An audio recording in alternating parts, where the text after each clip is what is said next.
Hello friend. जीवित अवस्थाओं की तुलनाओं में शैडो सोल्जर्स कमजोर होते हैं, जबकि बेरू का जन्म ही हुआ था हथियार की तरह। उसका काम ही था शिकारियों को मारना। अगर वो सच में लड़ रहे होते तो हंटर चा का चांसेस था। जिन वो ये सब बातें मन ही मन सोच ही रहा था कि उसी समय बेरू कहता है तो अभी हमें इस इंसान के साथ क्या करना चाहिए।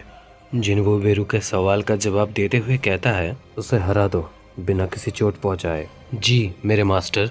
ये कहने के बाद बेरू आगे बढ़ने लगता है। उसके बाद हम देखते हैं बेरू तेजी से आगे बढ़ने लगता है और एक स्लैश करता है और उस स्लैश के कारण बिल्डिंग के सारे लाइट्स टूट जाते हैं। हम देखते हैं सारे कांच बिखर कर नीचे गिर रहे होते हैं, जहाँ पर बेरू उड़कर हंटर चा की तरफ जा रहा होता है। बेरू को ऐसा करते देख हंटर चा कहती है, संग जिनवू ने इससे मुकाबला किया था। हम बेरू को देखते हैं जो कि लड़ाई के लिए पूरी तरह से तैयार खड़ा था। जिनवू उसके बाद कहता है, ध्यान रखना और अगर उसे चोट पहुंचा तो मैं तुम्हें नहीं छोड़ूंगा। बेरू उसके बाद जवाब देता है, जी मेरे मास्टर। हंटर चा उसके बाद मन ही मन कहती है, शुरुआत मेरे लिए मौका हो सकता है। उसके बाद हम बेरू को देखते हैं जो कि अचानक से हंटर छा के पीछे आ जाता है। हंटर छा चौंकते हुए कहती है, ये बिल्कुल पिछली बार की तरह। लेकिन हंटर छा देर ज्यादा नहीं करती, वो तुरंत हमला कर देती है पीछे से। तुमने क्या सोचा मैं एक ही चाल में पिछली बार की तरह दोबारा फंस जाऊंगी? लेकिन बेरू अपने हाथ से ही तलवार को रोक लेता है। उसके बाद बेरू कहता है, मेरे मास्टर ने मुझे बस एक ही काम दिया है, दुश्मन को हरा देना है, उसे मारे बिना। इसे हारने के लिए मजबूर कर देना, हम दोनों में ताकत का इतना अंतर कर देना कि ये खुद ही हार मान जाए। ये तो काफी आसान काम है। इसके बाद बेरू हमला करता है जो कि हंटर छा अपने तलवार से रोक लेती है। उसके बाद हम हंटर छा को देखते हैं जो कि तलवार से बेरू पर हमला कर देती है। उस हमले से बेरू इजीली बच जाता है, लेकिन हंटर छा फिर भी हार नहीं मानती है और फिर वो कहती है, अभी नहीं। फिर वो तलवार को घुमाती है और ऊपर से एक हमला करती है उसके सर के पास, लेकिन उस हमले को भी बेरू इजीली डॉज कर लेता है। हंटर छा उसके बाद गुस्सा होकर कहती है, ये पागलपन है, इस दूरी से मेरे सभी हमलों को डॉज करना, वो भी बिना अपने पैर हिलाए। उसके बाद बेरू एकदम से हंटर छा के बिल्कुल करीब आ जाता है और अचानक से बेरू हंटर छा के ऊपर जोर से चीखता है। उस आवाज के कारण हंटर छा पीछे चली जाती है, लेकिन वो किसी तरह अपने तलवार से खुद को बैलेंस कर लेती है। उसके बाद जिनवू कहता है, देखकर ऐसा लग रहा है कि विनर का पता चल चुका है, तुम्हें अब तसल्ली हो गई? जिनवू हंटर छा से पूछता है। उसके बाद हंटर छा कहती है, अभी नहीं, मैं अभी भी कर सकती हूँ। जिनवू उसके बाद सोचता है, आखिर वो सोच क्या रही है? ताकत में इतना ज्यादा अंतर देखने के बावजूद भी ये लड़ना क्यों चाहती है? बेरू बिल्कुल अलग है दूसरे शैडो सोल्जर्स से। उसका ताकत, उसका हमला करना, सब कुछ एक खूनी की तरह है और मैं ये देख सकता हूँ कि वो अपने मारने की इच्छाओं को कितना दबा के रख रहा है। क्या वो किसी चीज के पीछे है? मेरा ये आशा है इनका ये लिया गया फैसला कहीं इन पर ही भारी न पड़ जाए। उसके बाद बेरू कहता है, तुमने सोचा भी कैसे? और उसके बाद बेरू तेजी से आगे बढ़ने लगता है। वो अपना हाथ उठाता है हमले के लिए और फिर तेजी से आगे बढ़ने लगता है, लेकिन हम देखते हैं हंटर छा उस हमले से बच जाती है। हंटर छा पीछे की तरफ स्लाइड करते हुए चली जाती है। बेरू इधर हंटर छा को देख रहा होता है और हंटर छा इधर अपना एक एक्टिव स्किल यूज करने लगता है जो कि है स्किल स्वॉर्ड डांस। उसके बाद हंटर छा बेरू के ऊपर हमला कर देती है। वो 3 बार अपने ब्लेड से हमला करती है, बैंग बैंग बैंग, जहाँ पे तीनों हमलों को बेरू इजीली रोक लेता है अपने हाथों से।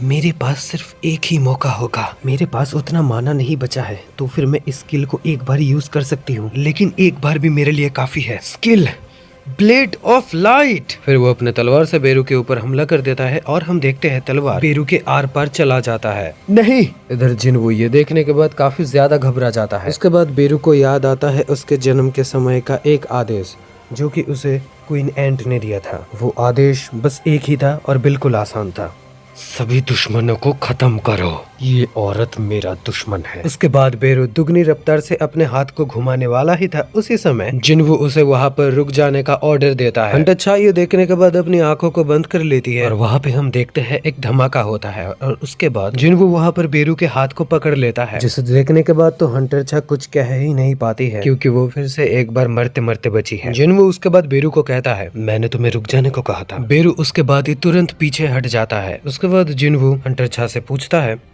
क्या तुम ठीक हो? हाँ मेरे मास्टर, मुझे माफी। जिनवू उसे देखता है और कुछ भी नहीं कहता है। तुम आखिर ज्यादा क्यों कर रही हो? हमारा गिल्ड ज्वाइन करने के लिए इस हद तक जाने की कोई जरूरत नहीं है। ये वैसे भी एक टेस्ट था, एक एंट्रेंस टेस्ट, वो भी बिना नाम के गिल्ड के लिए। ये बिल्कुल जाया जाएगा अगर तुम्हारी तरह किसी की जान चली गई तो तुम इस हद तक क्यों जा रही हो? जिन वो इधर हंटर छा से सवाल करता है। क्या तुम फिर से बिल्कुल चुपचाप खड़ी रहने वाली हो? आखिर क्या हो सकता है? शायद से क्या तुम मुझ में इंटरेस्टेड हो? हाँ, क्या ये हो सकता है? पता नहीं वो क्या सोच रही है। हाँ, मैं ऐसा ही सोचती हूँ। उसके बाद सीन वहाँ से शिफ्ट होता है और हम हंटर ब्यूरो के यूनाइटेड स्टेट्स के बिल्डिंग को देखते हैं। मेरे पास कोई बहाना नहीं है। एक आदमी वहाँ पे दिखाया जाता है जो कि ये कहता है, मैंने तुम्हें यहाँ पे माफी मांगने के लिए नहीं बुलाया है, बताओ मुझे वहाँ पे आखिर हुआ क्या था। सिलनर मैडम ने जो देखा है उसके मुताबिक हंटर संजिन वो किंग में से एक है क्या? लेडी सेलनर, तो आप ये कहना चाहते हैं कि हंटर संजिनवू के पास ऐसा ताकत है जिससे वो नेशनल हंटर बन सकता है? मुझे लगता है मुझे आपको सब कुछ बताना चाहिए। जो पुनर्जीवित होते हैं उन्हें पावर एक दूसरी दुनिया से मिलती है और उन्हें जो दूसरी दुनिया से पावर मिला है वो मैं महसूस कर सकती हूँ। कभी कभार उन्हें जो शक्तियाँ मिलता है वो बहुत ही शक्तिशाली होता है। पुनर्जीवित होने वाले सभी ऐसे दिखते हैं जैसे मानिए वो उज्ज्वल रोशनी से घिरे हुए हैं। मैं उन सभी को बुलाती हूँ किंग्स। वहाँ कोई कनेक्शन महसूस नहीं होता। जब मैं उसकी आंखों में देखती हूँ, उसके अंदर जो अंधेरा छुपा है उससे मुझे बहुत ही डर लगता है। वो बिल्कुल अंधेरे में घिरा हुआ है। अंधेरा? क्या आप ये बता रही है कि संजिनवू शैतान है? मैं इस मुद्दे पर नहीं बात कर रही कि हंटर संजिनवू अच्छे आदमी है या फिर बुरे आदमी। मैं बस ये बता रही हूँ कि उनका ताकत आखिर आया कहाँ से है। हंटर संजिनवू ने अपने ताकत को कहीं से भी नहीं लिया है, क्योंकि उनका ताकत दूसरे दुनिया से आया ही नहीं है और इसलिए उनके ऊपर कोई पाबंदियां नहीं है। इसका मतलब है उनके ताकत का कोई भी सीमा नहीं है। और फिर वो लेडी अपना सर हाँ में हिलाती है। लेडी सेलनर, थैंक यू। डायरेक्टर, आप कहाँ जा रहे हैं? मैं फ्लोर नंबर B24 पर जा रहा हूँ, मेरे पीछे आओ। उसके बाद वो दोनों लिफ्ट में चढ़ जाते हैं। अगर हम लेडी सेलनर की पावर को यूज नहीं करेंगे तो हम किसी दूसरे तरीके से जरूर उससे जीत सकते हैं। क्या तुम्हें पहला स्ट्रेंग गेट याद है? हाँ जरूर, वो भयानक डंजन जिसके चलते वेस्टर्न यूएस का काफी ज्यादा नुकसान हुआ था। इस चीज को मैं कैसे भूल सकता हूँ। यूएस में जितने भी सारे बेस्ट हंटर को रिक्रूट किया गया था और उनमें से जो 5 जिंदा बचे उनको बहुत ही भारी इनाम दिया गया था और इन 5 व्यक्तियों को नेशन में सही जगह दिया गया था और इसके बाद ही नेशनल हंटर्स बनना शुरू हुआ। कभी न बुझने वाली आग ड्रैगन कमीश का, जिसको रोकने के लिए टॉप क्लास हंटर्स लगे थे। क्या तुम यकीन करोगे अगर मैं तुमसे ये कहूँ तो कि उस भयानक चीज ने एक छोटा सा तोहफा रख के किया है? ये बिल्कुल नहीं, लेकिन ये है। उसके बाद हम देखते हैं उस चेम्बर का गेट ओपन हो जाता है। देखो, ये चीज कमिस की गुफा में मिला था। 8 साल हो गए इसे कमिस के रेड के बाद से, लेकिन नेशनल लेवल के हंटर से उनका कोई मुकाबला नहीं और इसलिए ये चीज बेसमेंट में अपने सही मालिक का इंतजार कर रहा है। कमीज की इच्छा फिर से एक बार उसने इस सुंदर सी देश को एक नायाब तोहफा दिया है। और उसके बाद हम देखते हैं कमीज का स्केलेटन वहाँ पर है और डायरेक्टर एंड इसका सेक्रेटरी वहाँ पर खड़ा हुआ है। सीन वहाँ से शिफ्ट होता है और हमें बिल्डिंग के बाहर का एरिया दिखाया जाता है। हम देखते हैं जिनवू नहा कर आया है और अपना चेहरा शीशे में देख रहा है। मैं काफी लंबा तो हो चुका हूँ और मेरा शेप भी अच्छा हो चुका है रिवेकनिंग के बाद से, लेकिन क्या मैं उतना ही हैंडसम हूँ? मुझे लगता है मैं थोड़ा सा खूबसूरत हूँ। क्या ये रिहेबिलिट की वजह से है? इस स्किल की वजह से मेरे सारे घाव तो चले गए हैं और एक भी गहरा घाव या फिर कुछ भी निशान तो नहीं है। बहन, मैं तुम्हें कैसा दिखता हूँ? कौन से चीज में? मैं एक मर्द के तौर पर कैसा दिखता हूँ? क्या तुम्हें आखिर इतना भरोसा खुद पर कब से होने लगा? और मेरे सामने तुम बिल्कुल एक बम की तरह दिखती हो। हाँ, तुम्हारा शुक्रिया मुझे इतना अच्छा जवाब देने के लिए। हे तुम्हारा पैर टूट जाएगा। क्या तुम भूल गए मेरा शरीर S रैंक का है? अपने दिमाग का इस्तेमाल क्यों नहीं करती? तो क्या मैं भी अपने क्लास की टॉपर हूँ? हाँ, बस एग्जाम्स में। ओह हाँ, वैसे मैं एक गिल्ड बनाने का सोच रहा था। अरे वाह, तो अब क्या तुम्हें लोग बॉस बुलाना शुरू करेंगे? लगता है ये अच्छा जाएगा। अगर गिल्ड का नाम सोलो प्ले रहेगा तो तुम्हें कैसा लगेगा? क्या आप मजाक कर रहे हैं? आप अपने गिल्ड का नाम ऐसा कैसे रख सकते हैं? क्या ये थोड़ा अजीब है? आपका एबिलिटी है उन शैडो सोल्जर्स को बुलाना। टेक्निकली कहूँ तो आप सोलो नहीं है। बात में वैसे पॉइंट तो है। तो फिर मुझे क्या नाम रखना चाहिए? अंजिन गिल्ड नाम कैसा रहेगा? अ का मीनिंग है आई, जिन का मीनिंग है टू गो फॉरवर्ड, हमेशा आगे बढ़ते रहना। अंजन शब्दों को अगर पीछे से जोड़ोगे तो ये मेरे नाम का उल्टा है। कैसा लगा तुम्हें? क्या ये अच्छा नहीं है? ये वैसे बुरा तो नहीं है। उसके बाद हमें हंटर छा का घर दिखाया जाता है। हंटर छा ब्लश कर रही थी और जोर जोर से चीख रही थी। आखिर उसका क्या मतलब था कि मैंने ऐसा सोचा? क्या मतलब था मैंने ऐसा सोचा का? और फिर वो बिस्तर पे जोर जोर से लात मारने लगती है। बेसिकली तो मैंने उसे कन्फेस ही कर दिया। गिल्ड ज्वाइनिंग से भी तो यहाँ पे बेटर ऑप्शंस है। आहा, वो मुझे ये सोचने पर मजबूर कर रहा है कि मैं एक पागल औरत हूँ। उसने मेरा जान बचाया है, तो हाँ जरूर मुझे उस पर इंटरेस्टेड होना चाहिए। हाँ, ये बिल्कुल सही है। नहीं नहीं नहीं, ये बिल्कुल सही नहीं है, बिल्कुल सही नहीं है। वेल, टेक्निकली बताओ तो मैं मिनबियोंग के लिए ही जिंदा हूँ। प्लीज तुम उसे बताओ। हाँ? अचानक से हंटर छा को एक आवाज सुनाई देती है। उसके बाद हम देखते हैं हंटर छा अपने यादों के गहराई में जाती है। हम देखते हैं हंटर छा अंधेरे में डूबती चली जा रही है। उसी समय बियोंग आके उनका हाथ पकड़ लेता है और बियोंग हंटर छा से कहता है, प्लीज बताओ उन्हें इसकी जरूरत है। हंटर छा उस तरफ देखती है कि आखिर उनसे ये कौन कह रहा है, कौन उनसे बात कर रहा है। प्लीज बताओ उन्हें ध्यान देने की जरूरत है। हंटर सन जिन्वू को बताइए कि प्लीज उन्हें बताइए कि उन्हें खुद के पावर से ही बचकर रहना चाहिए, उन्हें और ध्यान देना चाहिए। हंटर छा अचानक से बिस्तर के ऊपर उठकर बैठ जाती है। फिर से और एक बार मैंने हंटर बियोंग को देखा। मैंने फिर से हंटर बियोंग को देखा। हंगनिम ये कल के गेट के बारे में है और वो ये कह रहे हैं कि हमें परमिशन देना भी काफी ज्यादा मुश्किल है। एसोसिएशन का मेजरमेंट काफी ज्यादा हाई है। क्या वो एक एस रैंक गेट है? नहीं, तब भी बस उन्होंने यही कहा कि ये एक ए रैंक गेट है। तो ये काफी सिर दर्द देने वाला है। हम सभी मारे जाएंगे अगर हमने ध्यान नहीं दिया तो। प्रॉब्लम ये है कि सभी साधारण इंसान ये सोच रहे हैं कि सभी गेट्स सेम है। तो फिर अगर हमने इस गेट को छोड़ दिया तो वो लोग पक्का इस गेट को भी जीत कर चले जाएंगे। क्या तुम ये कह रहे हो कि हम अपने एरिया के गेट को नहीं संभाल सकते और हम ये गेट उन्हें दे दे? मैं बस बता रहा था हंगने। अगर क्वांटिटी एंड क्वालिटी में माने हमारे गिल्ड के भी ए रैंक हंटर्स बाकी मेजर गिल्ड के ए रैंक हंटर्स से कम ताकतवर नहीं है। बस एक एस रैंक हंटर मिसिंग होने की वजह से ही एक ह्यूज डिफरेंस हो चुका है। क्या हम कोई अलग गिल्ड से मदद नहीं मांग सकते? अगर हम दूसरे गिल्ड को कोऑपरेट करने के लिए मना भी लेते हैं तो उन्हें जब ये खतरे का महसूस होगा तो वो पीछे हट जाएंगे। अगर एक पूरी गिल्ड को लाना कठिन है तो क्यों ना एक आदमी लाया जाए। हम एक ए रैंक गेट के अंदर जाने वाले हैं तो एक अकेला आदमी हमारा मदद कैसे कर सकता है? उसके बाद ही तुरंत उस आदमी को एक इंसान का ख्याल आता है। हाँ, और वो सोचता है कि उन्हें उससे ही मदद मांगा जाए। आपको पता है ना मैं किसकी बात कर रहा हूँ? हाँ, तुम हंटर संग जिन्वू की बात कर रहे हो। एक दूसरे गिल्ड के साथ काम करना ये थोड़ा डिसरिस्पेक्टफुल हो सकता है, लेकिन एक इंसान के साथ काम करना ये तो बुरा नहीं है। इसके साथ हमारे चांसेस काफी ज्यादा बढ़ जाते हैं कि हम ये रेड सक्सेसफुली कंप्लीट कर पाए। तो हंटर संग जिन्वू आजकल क्या कर रहा है? कुछ दिन पहले रास्ते पे जो गेट ओपन हुआ था उन्होंने उसे खत्म कर दिया था और उसके बाद हमें नहीं पता कि वो अब क्या कर रहे हैं। हंगनिम, तो क्या मैं उसका कांटेक्ट लेने की कोशिश करूं?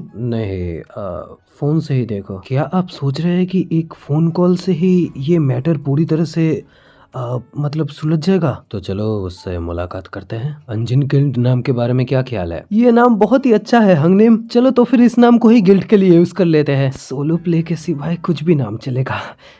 तो फिर गिल्ड का नाम चलो डिसाइड हो गया। तो फिर अभी बस एक फाउंडर मेंबर ढूंढना बाकी है। हंटर छा इनके साथ तो फिर कल क्या हो गया? मुझे ऐसा नहीं लगता हंटर छा काम करेंगे और वो ऐसे इंसान नहीं है जिन्हें मैं चाहता हूँ। वो एक एस रैंक हंटर है और काफी ज्यादा खूबसूरत भी। दूसरा जिसके बारे में आप बात कर रहे हैं वो क्या छाइन से भी बहुत ज्यादा कमाल की है? अंगनिम, तो फिर आपको किस तरह का इंसान चाहिए? ऐसा जो कि एक हंटर लाइसेंस के साथ हो, जो गिल्ड के कामों के बारे में ना सोचे और जिनमें यकीन होना चाहिए। ऐसे बहुत नाम तो है जो मेरे दिमाग में आ रहे हैं। तभी वहाँ पर दरवाजा खटखटाने की आवाजें आती है। कौन है? बस ये हंटर छा नहीं होना चाहिए। देखते हैं कौन है। क्या वही है? हेलो, मैं हूँ पाक जोंगसो, नाइट गिल्ड का मास्टर। उसके बाद वो दोनों अंदर बैठते हैं और पाक जोंगसो लैपटॉप में उन्हें एक वीडियो दिखा रहा होता है। इधर देखो, क्या तुम रिकॉर्डिंग कर रहे हो? क्या ये सच में यहाँ है? ये गेट आखिर इतना बड़ा क्यों है? एक ए रैंक गेट का जितना साइज होना चाहिए वो उतना ना भी हो सकता है और काफी माना भी उस गेट के अंदर से आ रहा था। तो फिर क्या ये इस रैंक बनने वाला है? ये गेट रैंक ए में ही सीमित रहने वाला है। बुसान में इससे बड़ा गेट आज तक नहीं दिखा है। बुसान, तो क्या मैं जूही से मिल लूं और कुछ सुशी ले लूं? तुमने शायद आर्टिकल में तो पढ़ा ही होगा, लेकिन एसोसिएशन ये नहीं चाहता कि वो हमारे साथ एंट्री करे। उनके लिए हमारे ऊपर यकीन करना बहुत ही मुश्किल है, क्योंकि हमारे पास कोई भी एस रैंक हंटर नहीं है। तो अगर तुम हमारे अटैक फोर्स में जुड़ जाओ तो हम रेड के लिए जा सकते हैं। क्या वो मुझे अपना ऑटोग्राफ देगा अगर मैं बोलूँ तो? पीछे खड़ा हिलर मन ही मन ये सोच रहा था। और हम तुम्हें इसका कीमत भी देने वाले हैं। नॉर्मली एक एस रैंक हंटर को 10% का प्रॉफिट दिया जाता है हर एक रेड का, लेकिन हम तुम्हें डंजन का 20% प्रॉफिट देने वाले हैं। लेकिन तुरंत जिन्वो उन्हें ऑफर करता है, चलिए 50-50 कर लेते हैं। हाँ, वो ये सुनकर शॉक्ड हो जाता है। मैं तभी आप लोगों की मदद करूंगा जब आप हमें गिल्ड समझेंगे, ना कि मैं अकेला। हमने अभी ही अपना अंजिन गिल्ड बनाया है।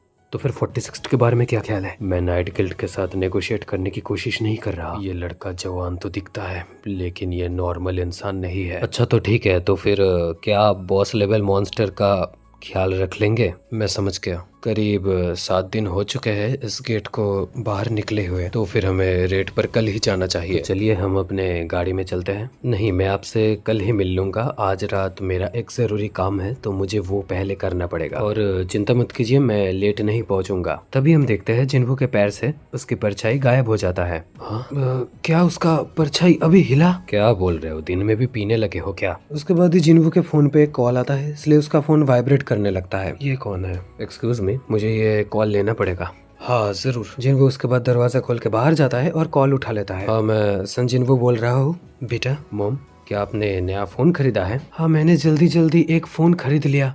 मैं तुम्हारी आवाज सुनना चाहती थी बेटा। मुझे ज्यादा दखलंदाजी नहीं देना चाहिए। हाँ बिल्कुल, ज्यादा नहीं। मेरी माँ है। मैं और सोच भी क्या रहा था। मम, चलिए आज रात एक साथ खाना खाते हैं। अच्छा ठीक है बेटा। उसके दूसरे दिन बुसान में हमें वो बड़ा ए रैंक गेट दिखाया जाता है और बाकी सारे हंटर्स वहाँ पे रेड के लिए तैयार हो रहे थे। हमने उसे मना तो लिया था कल आने के लिए। वो लेट तो नहीं होगा ना? सही में हम बस 5 मिनट में रेड शुरू करने वाले हैं। उसके बाद वही हमें बिल्डिंग का बाहर का एरिया दिखाया जाता है। मौसम काफी खराब है। मैं सोच रहा हूँ जिनन ने अपना अम्ब्रेला लाया होगा कि नहीं। वैसे भी मुझे अभी चलना चाहिए। Shadow exchange. उसके बाद हमें स्कूल का ग्राउंड दिखाया जाता है और फिर हम देखते हैं स्कूल के अंदर कॉरिडोर में 3 लड़के बातें कर रहे हैं। ये फ्री लेबर नहीं था क्या? मुझे पता है, समझे। आर्ट टीचर अपना काम हमें कैसे दे सकते हैं? हमें कितने प्लास्टर फिगर्स लेने होंगे? वहाँ पर 6 ग्रुप्स है, तो हमें शायद 6 ही लगेंगे। इसमें क्या है, अगर एक कम पड़ गया तो हमें दोबारा आना पड़ेगा। तो चलो 4 ले चलते हैं। इनमें तो काफी ज्यादा धूल जमा है। आखिरी बार ये रूम साफ हुआ था कि नहीं? ये बस सेमेस्टर के लिए यूज होता है। हाँ, उस लड़के का नजर अचानक से एक चीज पर पड़ता है। उसके बाद हम देखते हैं वहाँ पे एक गेट है। अरे ये तो एक गेट है ना? अरे इतना डरो मत, वैसे भी ये बंद गेट्स है, इनमें से क्या ही हो जाएगा। ये पूरी तरह से सुरक्षित है। इनमें से बस हंटर्स जा सकते हैं, लेकिन कुछ भी बाहर नहीं आ सकता। और गेट पूरी तरह से खोलने के लिए करीब 7 दिन तो लग ही जाएगा। तुमने कहा था ना कि पूरे सेमेस्टर ये बंद था? लगता है ये बस अभी खुला है। उसी समय हम देखते हैं गेट में धीरे धीरे क्रैक्स आने लगते हैं। तभी अचानक से एक मॉन्स्टर का हाथ निकलता है और वो पास खड़ा एक लड़के का मुंह पकड़ लेता है। लड़का जोर जोर से चीखने लगता है और वो मॉन्स्टर उसे अंदर खींचने की कोशिश करता है। लड़का छटपटाने लगता है तो वो मॉन्स्टर उसका सर धीरे धीरे कुचलने लगता है। उस लड़के के मुंह से खून निकलने लगता है और वो कहता है, बचाओ मुझे। लेकिन उसके तुरंत बाद ही वो मॉन्स्टर उस लड़के का सर कुचल देता है, जिसे देख उनके दोस्त काफी ज्यादा घबरा जाते हैं और वो मॉन्स्टर धीरे धीरे बाहर निकलने लगता है। जिनसा! उसका एक दोस्त उसके मरे हुए दोस्त का नाम पुकारता है। हम देख पाते हैं एक टूटा मूर्ति का सर और उसके आसपास बहुत ही खून है। और उसके बाद ही हम देखते हैं बाकी जो दोनों लड़के थे वो दोनों भी मारे जाते हैं और वो मॉन्स्टर गेट से धीरे धीरे बाहर निकलने लगता है। वो मॉन्स्टर बाहर निकलने के बाद कहता है, अगर उनमें दिमाग की थोड़ी कमी भी होती, वो लोग हमसे भी काफी ज्यादा आगे है शिकार ढूंढने में और उन्हें मारने में। शिकारी खुशबू से ही कच्चे मांस और खून का पता लगा सकता है, लेकिन ये तो कुछ भी नहीं। हमारा मिशन काफी अलग है। उन्हें करीब ये जगह ढूंढने में तो 7 दिन लग ही जाते। कोशिश करना चाहिए कि वो यहाँ पर काफी जल्दी पहुँच जाए, क्योंकि ये जगह अब नर्क बनने वाला है। ऊपर वहाँ और वहाँ पर भी ये बिल्डिंग भी कैसल की तरह पेचीदा है। मुझे पहले शिकार शुरू कर देना चाहिए। तुम हमारे भाइयों को बुला लो, सभी ह्यूमंस को हम एक एक करके मारेंगे। तो अभी असली शिकार शुरू करते हैं। और फिर वो मॉन्स्टर दरवाजा तोड़ के बाहर निकल जाता है। पहले हमें इस जगह को खाली कर देना होगा। आप एक लड़की एक लड़के से कहता है, मैंने ये तुम्हारे लिए लाया है, ओह थैंक्स। तभी एक थड़ करके आवाज आता है और वो दोनों उसकी तरफ देखने लगते हैं। वो मॉन्स्टर अपना हथियार उठाता है और वो दोनों को मारने के लिए आगे बढ़ता है।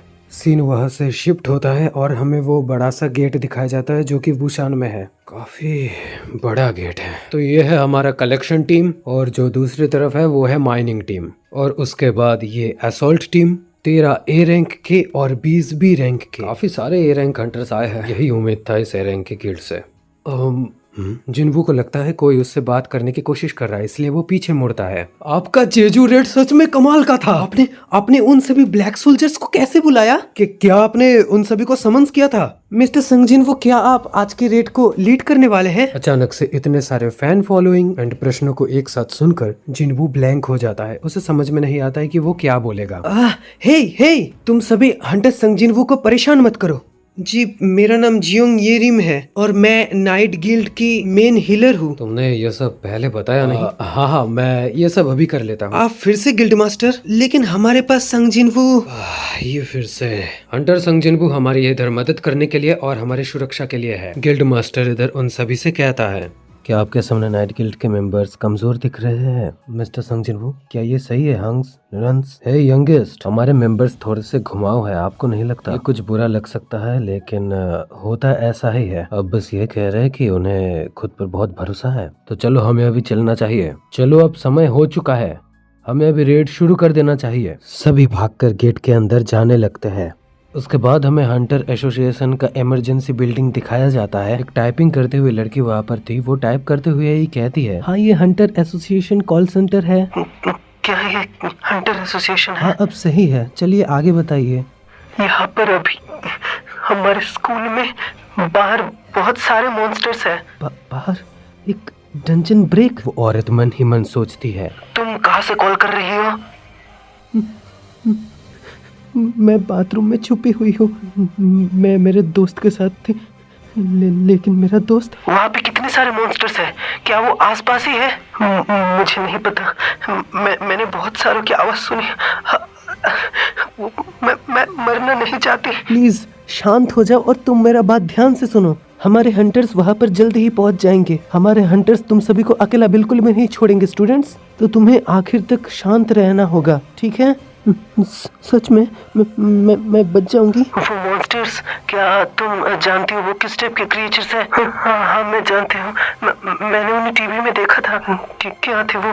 क्या था उनका नाम? वो बस कैसे दिखता है ये बता दो। वो कैसे मॉन्स्टर्स हैं? उनका शरीर इंसानों जैसा ही है लेकिन वो दिखते बहुत बदसूरत हैं। वो ग्रीन, उनका चमड़ा ग्रीन कलर का है। ये वही ऑर्क? क्या वो ऑर्क्स है? हाँ, वही थे, ऑर्क्स थे। नहीं, जल्दी वहां से भाग जाओ, ऑर्क्स तुम्हें सूंघ कर। फिर वो लड़की जोर जोर से चिल्लाने लगती है, बचाओ मुझे मरना नहीं है। बचाओ मुझे, कोई तो आके मुझे बचाओ। उसके दर्द भरी चीखें सुनकर इधर ये लड़की डर के मारे कुछ भी बोल नहीं पाती है। उधर स्टूडेंट्स में काफी ज्यादा खलबली बच जाती है। वो सभी भागने की कोशिश करते हैं लेकिन एक के बाद एक स्टूडेंट्स को वो ऑर्क्स मार देते हैं। बाहर पुलिस थे और कुछ स्टूडेंट बाहर निकल भी गए थे लेकिन मेरा दोस्त अभी भी अंदर है। हंटर्स वो सब देख लेंगे, चलो अभी भागते हैं। हम देखते हैं जिस लड़की ने कॉल किया था बाथरूम से, उस लड़की को एक ऑर्क ने मार दिया होता है। लगता है हमने तो आधे से ज्यादा निपटा दिया होगा। ये ठीक ही है क्योंकि उनमें से अभी भी बहुत सारे जिंदा बचे हैं। हमने उनके बाहर जाने के रास्ते भी बंद कर दिए हैं। अभी हमें ऊपर की फ्लोर पर चलना चाहिए। चलो उन सभी को मार देते हैं। फिर हमें उस ऊपर के फ्लोर को दिखाया जाता है जहाँ पे कुछ कांच टूटे हैं तो कुछ दरवाजे। उसके बाद हमें एक रूम दिखाया जाता है जहाँ पे काफी सारे स्टूडेंट्स थे और उन्होंने दरवाजा चेयर एंड टेबल से ब्लॉक करके रखा था। और फिर बूम करके एक साउंड आता है और एक ऑर्क दरवाजा तोड़ देता है। सभी स्टूडेंट्स डर के मारे चिल्लाने लगते हैं। वो ऑर्क अंदर आ जाता है। एक स्टूडेंट दूसरी तरफ से भागने की कोशिश करता है तो उस दरवाजे पर भी और एक ऑर्क आ जाता है जिसे देख वो लड़का थम जाता है लेकिन वो ऑर्क हथियार से दरवाजा तोड़ देता है और वो हथियार तेजी से उस लड़की की तरफ आ रहा था और फिर वो ऑर्क उस लड़के को मार देता है और फिर बाकी सारे ऑर्क्स भी अंदर आ जाते हैं। बॉस, यहाँ पर एक इंसान है जिसके पास काफी ज्यादा मैजिक एनर्जी है तो उसे ही सबसे पहले मार दो। और फिर हम वहाँ पे जिन्हा को देखते हैं जो कि एकदम पीछे खड़ी थी उसके दोस्त के साथ। ओप्पा अब कहाँ है? ओप्पा तुम ये नहीं कर सकती। मैं भी एविकेंट हुई हूँ, हालांकि मैं एक ई रैंक हंटर हूँ। मैं कह रही हूँ तुम ये नहीं कर सकती। क्या ये वो इंसान है? नहीं, यहाँ पे उससे भी ज्यादा मैजिक एनर्जी का सोर्स महसूस हो रहा है, खास करके उस लड़की में से। तो ये वो लड़की है, मरो। और फिर वो ऑर्क जिन्हा पर हमला कर देता है। जिन्हा और उसके दोस्त डर के मारे आंखें बंद कर लेते हैं। जिन्हा जब देखती है कुछ नहीं हुआ तो वो अपने आंखें खोल लेता है कि क्या हुआ है। आंखें खोलने के बाद वो वहाँ पर देखता है शैडो आर्मी का एक जायंट वहाँ पर मौजूद है। क्या वो यहाँ पर है? और वो शैडो जायंट उस ऑर्क पर हमला कर देता है कि जिससे वो ऑर्क स्कूल का छत तोड़ के ऊपर से निकल जाता है। और फिर पास ही खड़ा एक ऑर्क देखता है वहाँ पे 3 जायंट्स मौजूद है, जिन्हें देखकर वो हैरान तो हो ही जाता है। सीन वहाँ से शिफ्ट होता है और हमें वो डंजन दिखाया जाता है। एक ऑर्क, एक 2 सर वाला ऑर्क, सभी सतर्क रहना। और फिर वो ऑर्क इन सभी को देखकर उन पर हमला कर देता है। जहाँ पे एक हंटर वहाँ मैजिक का इस्तेमाल करने लगता है, वो वहाँ पे अपने मैजिक से एक शील्ड बैरियर बनाने की कोशिश करता है। उस मॉन्स्टर ऑर्क का हमला काफी ज्यादा तेज था। उसका तेज हमला शील्ड पर आके जोर से लगता है। युनते, हाँ मैं पहले जाता हूँ। और फिर वो आगे बढ़ने लगता है। नुना सेयुंग्स, तुम लोग डैमेज से डील करो, सभी मिलकर भागो। हम देखते हैं 2 सिर वाले ऑर्क के आंखों पे वो हमला कर देते हैं। उसके बाद वो सभी साथ में मिलके उस ऑर्क को मारने लगते हैं। जहाँ पे मैजिशियंस दूर से और पीछे से हमला करने लगते हैं। और फिर मैजिक से उस ऑर्क पर वो दोनों हमला करते हैं और उसे निपटा देते हैं। और फिर बूम करके वहाँ पे एक ब्लास्ट होता है। चलने से पहले फिर से सभी फॉर्मेशन में आ जाओ। ये बुरा है, जैसा सोचा था ये रेड उतना भी आसान नहीं होगा। हमें पहले ही एक 2 सिर वाला ऑर्क मिल चुका है। तुम्हें पता है 2 सिर वाले ऑर्क्स किस लिए जाने जाते हैं? ग्रेव कीपर्स, यानी मृत के रखवाले। सही कहा, इससे दिक्कत नहीं है क्योंकि ये बॉस है, लेकिन अगर ये सामने आ जाता तो ये डंजन मृतों से भरा हुआ है। ठीक है, जो कहा अभी सामने भी देख लो तुम। और ये बताओ हमें अभी करना क्या चाहिए? क्या हमें चलते रहना चाहिए? और फिर हम अनडेड की सेनाओं को देखते हैं। क्या चल रहा है? वो अजीब बर्ताव नहीं कर रहे हैं? वो सभी पीछे क्यों हट रहे हैं? उन्हें तो देखते ही हमला कर देना चाहिए। उन्हें देखकर क्या ऐसा नहीं लग रहा कि वो कुछ चीजों के पीछे है? मैंने बहुत ज्यादा ही सोच लिया था, ये सोचकर कि ये रैंक गेट बहुत ही मुश्किल भरा होने वाला है। तभी जिन्वो को अचानक से कुछ महसूस होता है। ये एहसास, ये नहीं हो सकता। मुझे अभी जाना होगा, एक अर्जेंट काम है जो मुझे अभी पूरा करना है। हाँ, ये क्या कह रहे हो? अब चले जाएंगे तो ये जगह हमारे लिए खतरनाक साबित हो जाएगा हंटर सिंह जिन्वो। क्या आप समझ रहे हैं? तो ये कैसा रहेगा? मैं किसी ऐसे को बुलाता हूँ जो मेरी तरह ही भरोसेमंद है। ये इस जगह का सारा काम संभाल लेगा। हंटर संग, क्या ये जेजू आइलैंड का वो एंट नहीं है? जब तुम्हें पता है तो मुझे ज्यादा बताने की जरूरत नहीं है। ये मेरी जगह यहाँ पे काम कर लेगा। इन इंसानों की मदद करो, इनकी हिफाजत करो, और जो इंसान नहीं है उनका जो तुम करना चाहो कर सकते हो। हट जाओ सभी मेरे रास्ते से। जिन्वो अपना हथियार निकाल के उन सभी पर हमला कर देता है। जिन्वो बहुत ही तेजी से उन सभी के तरफ आगे बढ़ने लगता है।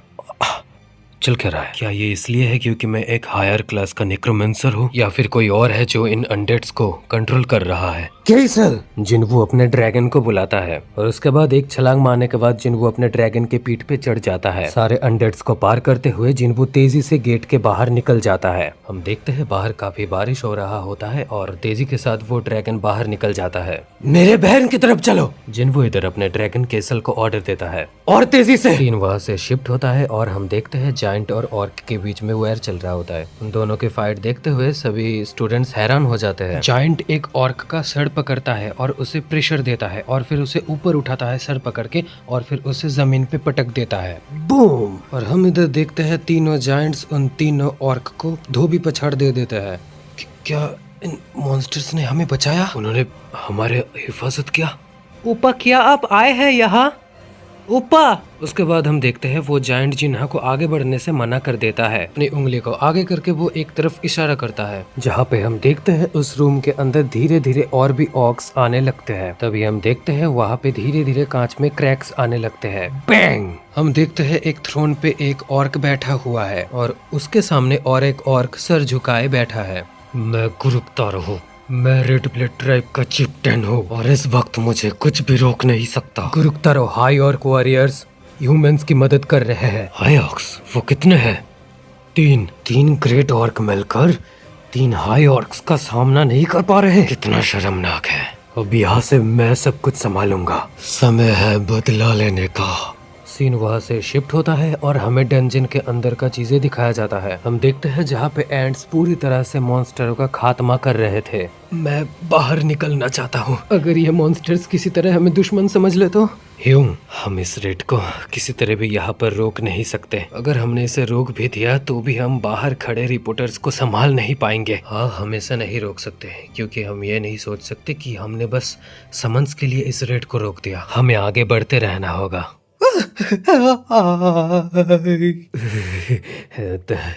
तो आगे बढ़ते हैं।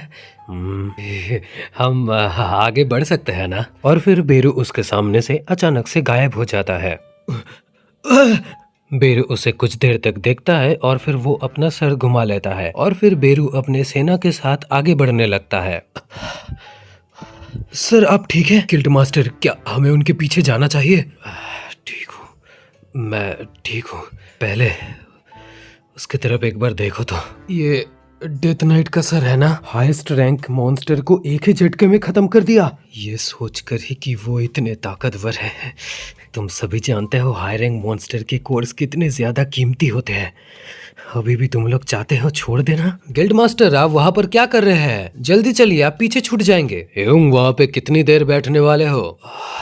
ये सभी सीन वहाँ से शिफ्ट होता है और हम देखते हैं जायंट का बाया हाथ वो ऑर्क काट देता है, यानी वो गायब हो जाता है। जायंट पीछे हट जाता है और हम उस ऑर्क को देखते हैं जो कि लंबी तलवार लेकर आया था। गुरुक्तारो, गुरुक्तारो, गुरुक्तारो, गुरुक्तारो, गुरुक्तारो।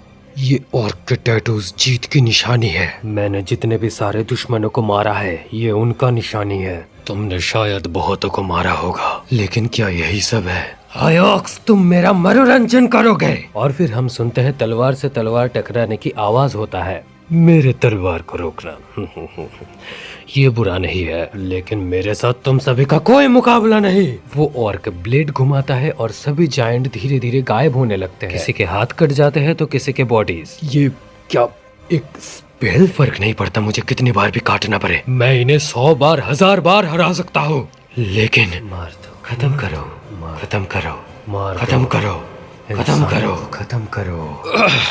मेरे दिमाग में ये आवाज, इनको जल्दी ही खत्म करना पड़ेगा। अगर वो सब मैजिक के कारण ही हिल रहे हैं तो फिर उन्हें जो कंट्रोल कर रहा है बस मुझे उसे देखना पड़ेगा। तुम उस लड़की को चलो जाओ पकड़ो उसे। हाय ऑर्क्स कमजोर होते हैं जब वो रीजनरेट कर रहे होते हैं। उनके मूव्स देखकर उन पर अटैक करो। और फिर धीरे धीरे ऑर्क्स उन हाई ऑर्क्स यानी कि जायंट्स को धीरे धीरे करके हराने लगते हैं। जिन्हा, ये खतरनाक हो सकता है। वो ऑर्क जिन्हा को पकड़ लेता है। जैसा मैंने सोचा था, ये तुम ही थे। मैं बिल्कुल साफ साफ मैजिक पावर को देख सकता हूँ। मरो। सभी धीरे धीरे दूर से आवाजें आने लगता है करके, जो सुन के वो ऑर्क घबरा जाता है। धीरे धीरे वो चीज पास आने लगता है और वो ऑर्क डर के मारे जिन्हा को छोड़ देता है। जिन्हा, तुम ठीक तो हो ना? और फिर सभी उस तरफ देखते हैं जहाँ से एक जोरदार आवाज आता है। कुछ चीजें इधर ही आ रहा है, कुछ बहुत ही भयानक। जल्दी सभी पीछे हट जाओ। बूम। और फिर सब कुछ टूट जाता है और सभी पीछे हट जाता है। और फिर जिन वो आ जाता है और वो अपने बहन के सर पे हाथ रख लेता है। तुम अभी बिल्कुल सुरक्षित हो। और फिर हम देखते हैं वो ऑर्क 2 कदम पीछे हट जाता है। और फिर हम ड्रैगन को देखते हैं जो कि उड़ना बंद करके नीचे जाने लगता है। और फिर हम देखते हैं जिन वो उठ खड़ा होता है और उसके शरीर से नीले और काले रंग का ऑरा निकलने लगता है। मैं हूँ गुरुक्तारो, रेड प्लेट चिप्टिन। तुम अपना मुंह बंद करो और वहाँ पर इंतजार करो। अब सब कुछ ठीक है। ओपा, माफ करना मेरे देरी के लिए। बाकी सभी ठीक है? हाँ हाँ। और तुम जिन्हा? हाँ। ओपा का मूड आज डरावना लग रहा है। इग्रिस, जिन्हा का ध्यान रखना। बाकी सभी स्टूडेंट्स पहले नीचे धीरे धीरे उतर जाओ। और फिर जिन्वो उन ऑक्स को देखने लगता है और सभी ड्रैगन के पंख पर उतरने लगते हैं। मैं देख सकता हूँ वो इमोर्टल हाई ऑर्क्स इसके ही सोल्जर्स हैं। तुम आखिर कौन हो और हमारा भाषा कैसे बोल सकते हो? और फिर हम जिन्वो को देखते हैं जो कि काफी ज्यादा गुस्से में था। उसका जवाब देने का कोई इरादा नहीं लगता। आगे बढ़ो सभी। और फिर ऑक्स आगे बढ़ते हैं जिन्वू के ऊपर हमला करने के लिए। वो ऑर्क जिन्वू के ऊपर हमला कर देता है और उसका ब्लेड बिल्कुल उसके सर के करीब था। तभी जिन्वू उस ऑर्क के उंगलियों को पकड़ लेता है और उन्हें जोर से खींचता है। वो ऑर्क जोर से चिल्लाता है और फिर जिन्वू उस ऑर्क को नीचे जमीन पे पटक देता है। उसके बाद जिन्वू अपना पैर उठाता है और उसका सर कुचल देता है। बाकी दोनों जो ऑर्क्स थे वो भी हमला करने के लिए आगे बढ़ते हैं।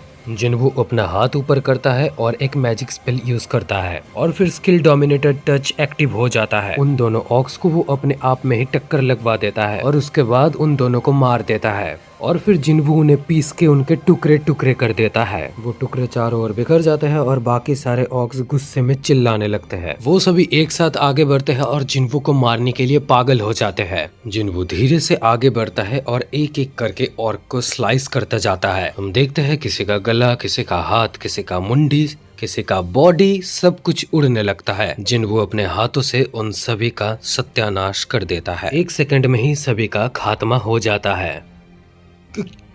कैसे? और फिर से जिन्वू अपना डोमिनेटेड टच एक्टिव कर लेता है। बैंग! जिन्वू उसे दीवार में पटक देता है और फिर जिन्वू अपने एक बार दाहिने और एक बार बाईं देखता है, जहाँ पे हम देखते हैं स्टूडेंट्स की लाशें पड़े हुए हैं।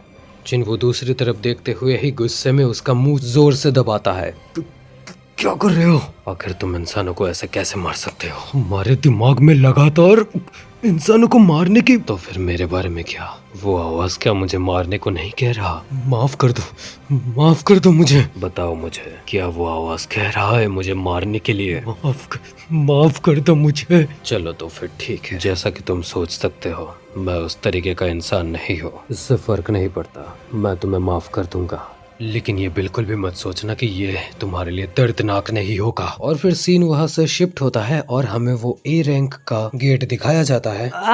तुम्हें पता नहीं है ये कितना महंगा चीज है? वैम्पायर्स काफी ज्यादा महंगे होते हैं, उन्हें खाओ मत। लेकिन बेरू उससे उसे दूर कर देता है जिससे कि उसके कंधे पे चोट लग जाता है। बेरू ये देखने के बाद घबरा जाता है और जल्दी से अपना खाना खत्म करने लगता है और चबाते चबाते अपना खाना खत्म करने के बाद उसे निगल लेता है और फिर वो उस लड़की के पास आता है और उसके कंधे पे हाथ रखता है और फिर वो उस लड़की को हील कर देता है। Healing magic?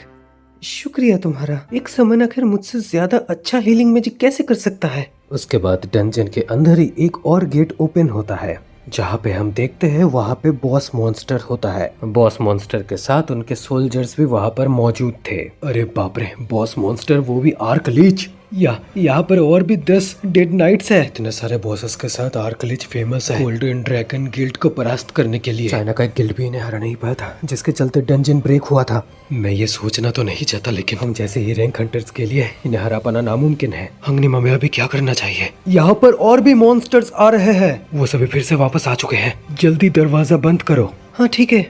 और फिर वो होली वॉल एक्टिव करता है। ये एक डायलेमा है और मैं जानता हूँ कि ये किस लिए इतना मुश्किल है। गिल्ड मास्टर, मैं इसे बस 5 मिनट ही रोक कर रख सकती हूँ। इस तरह तो। और फिर हम बेरू को देखते हैं जो कि धीरे धीरे चलकर आ रहा था। तुम शैडो आर्मी मोनार्क के गार्ड्स यहाँ पर क्यों आए हैं? हमें उस मोनार्क ने चुना है और तुम्हें नहीं। ये नहीं हो सकता, मैं उसे पर्सनली रिपोर्ट करूंगा। और फिर वेरू अचानक से उस मॉन्स्टर के सामने आ जाता है और फिर वो अपने हाथों से उस मॉन्स्टर के दिल में एक लंबा छेद कर देता है। एक मरा हुआ चीज आखिर कैसे बोलेगा और वो इतनी बातें आखिर कैसे कर सकता है? दोस्तों, उम्मीद है आप लोगों को सेकंड एपिसोड देखकर काफी ज्यादा मजा आया होगा। अगर मजा आया होगा तो कमेंट करना मत भूले। मिलते हैं नेक्स्ट वीडियो में, तब तक के लिए tata bye bye, good bye and sayonara.